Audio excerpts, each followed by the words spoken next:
Welcome to Let Me Fix This. Enjoy the video. You start by confirming the 0x800f0805 code, then Act. This tells you the update component failed. Run the built-in Windows Update Troubleshooter immediately because it auto-detects common faults. While it runs, make sure you have admin rights and at least 10% free disk space, and temporarily disable VPN or third-party antivirus that can block downloads. Once done, verify Background Intelligent Transfer Service and Windows Update Service are set to automatic and running. These are the channels Windows uses to fetch and apply patches. Next, repair the system image and files to remove corruption that causes 0x800f0805. Open an elevated command prompt and run dism/online/cleanupimage/restore health. This fixes the Windows image.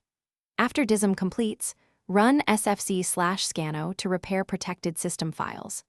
Then stop Windows Update Services, rename the software distribution, and catroot 2 folders to force a fresh download, and restart those services. These steps replace broken update data and certificates, so finally reboot and check Windows Update again. Sometimes a fresh restart completes the process.